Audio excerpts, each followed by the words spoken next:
ಬೆಂಗಳೂರು ಪೊಲೀಸರಿಂದ ಅತಿ ದೊಡ್ಡ ವಿದೇಶಿ ಡ್ರಗ್ಸ್ ಜಾಲ ಪತ್ತೆಯಾಗಿದೆ. ಬರೋಬ್ಬರಿ 34 ಕೋಟಿ ಮೌಲ್ಯದ ಡ್ರಗ್ಸ್ ಅನ್ನ ವಶಕ್ಕೆ ಪಡೆದಿದ್ದಾರೆ ಪೊಲೀಸರು.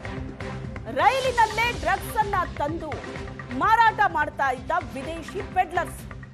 ನೈಜೀರಿಯನ್ ಡ್ರಗ್ಸ್ ಜಾಲವನ್ನ ಹೆಬ್ಬಾಳ ಪೊಲೀಸರು ಬಯಲಿಗೆಳೆದಿದ್ದಾರೆ. ರೈಲಿನಲ್ಲಿ ಡ್ರಗ್ಸ್ ಅನ್ನ ತಂದು ಸಾಗಿಸುವಾಗ ರೆಡ್ ಹ್ಯಾಂಡ್ ಆಗಿ ಹಾಕಿ ಬಲೆಗೆ ಬಿದ್ದಿದ್ದಾರೆ. ದೆಹಲಿಯಿಂದ ಬೆಂಗಳೂರಿಗೆ ಡ್ರಗ್ಸ್ ಅನ್ನ ತಂದು ಮಾರಾಟ ಮಾಡ್ತಾ ಇತ್ತು ಈ ಗ್ಯಾಂಗ್. ಬಟ್ಟೆ, ಐರನ್ ಬಾಕ್ಸ್, ಫರ್ನಿಚರ್ ನಲ್ಲಿ ಡ್ರಗ್ಸ್ ಅನ್ನ ಅಡಗಿಸಿಟ್ಟು ಸಾಗಾಟ ಮಾಡ್ತಾ ಇತ್ತು. ಒಂದೇ ತಂಡದಿಂದ 34 ಕೋಟಿ ಮೌಲ್ಯದ MDMA ಡ್ರಗ್ಸ್ ವಶಕ್ಕೆ ಪಡೆಯಲಾಗಿದೆ. 8 ಮಂದಿ ಆರೋಪಿಗಳನ್ನ ಹೆಬ್ಬಾಳ ಪೊಲೀಸರು ಅರೆಸ್ಟ್ ಮಾಡಿದ್ದಾರೆ. 3 ನೈಜೀರಿಯನ್ ಹಾಗೂ 5 ಭಾರತೀಯರು ಅರೆಸ್ಟ್ ಆಗಿರೋದು. ಉತ್ತರ ಭಾರತದಿಂದ ಬೆಂಗಳೂರಿಗೆ ಡ್ರಗ್ಸ್ ಅನ್ನ ತರಿಸ್ತಾ ಇತ್ತು ಈ ಗ್ಯಾಂಗ್. ಹೆಬ್ಬಾಳ ಪೊಲೀಸರು ಬೃಹತ್ ವಿದೇಶಿ ಡ್ರಗ್ಸ್ ಜಾಲದ ಬೇಟೆಯಾಡಿದ್ದಾರೆ. ಸುಮಾರು 34 ಕೋಟಿ ಮೌಲ್ಯದ ಡ್ರಗ್ಸ್ ಅನ್ನ ವಶಕ್ಕೆ ಪಡೆದಿದ್ದಾರೆ. ಟ್ರೈನ್ನಲ್ಲಿ ಇವರು ಡ್ರಗ್ಸ್ ಅನ್ನ ಸಾಗಿಸ್ತಾ ಇದ್ರು.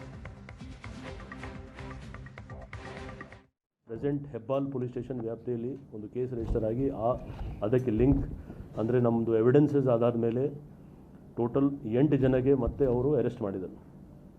8 ಜನ ಪೈಕಿ 6 ಜನ ಡೆಲ್ಲಿಯಿಂದ ಅರೆಸ್ಟ್ ಮಾಡಿದರು, 2 ಬ್ಯಾಂಗ್ಳೂರಲ್ಲಿ.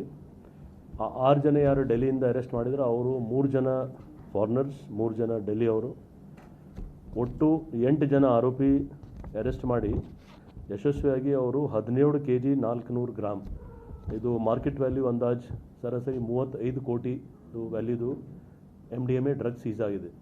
ಎಲ್ಲೆಲ್ಲಿ ಮಾಹಿತಿ ಬಂತು ಒಂದು ಪ್ಲೇಸಿಂದ ಇನ್ನೊಂದು ಪ್ಲೇಸ್ ಅಲ್ಲೆಲ್ಲಿ ರೇಡ್ ಮಾಡಿ ಅವ್ರಿಗೆ ಹಿಡ್ಕೊಂಡು ಬಂದಿದ್ದಾರೆ. ಇದು ಫಸ್ಟ್ ಟೈಮ್ ಇಷ್ಟು ಪ್ರಮಾಣದಲ್ಲಿ ಡ್ರಗ್ಸ್ ಸಿಕ್ಕಿದೆ. ಸೊ ಇದು ಒಂದು ಪ್ರೀ ಪ್ಲ್ಯಾಂಡ್ ಏನೋ ನಾವು ಹೇಳ್ಬೋದು ಮೂವ್ಮೆಂಟ್ ಆಫ್ ಡ್ರಗ್ಸ್ ಇತ್ತು. ಅದು ಒಂದು ದೊಡ್ಡ ಗ್ಯಾಂಗ್ ನಮ್ಮವರು ಹಿಡಿದಿದ್ದಾರೆ. ನಮ್ಮ ಬೆಂಗಳೂರು ಸಿಟಿ ಪೊಲೀಸ್ ಅವರು ತುಂಬ ಒಳ್ಳೆ ಕೆಲಸ ಆಗಿದೆ. ಅದಕ್ಕೆ ನಾನು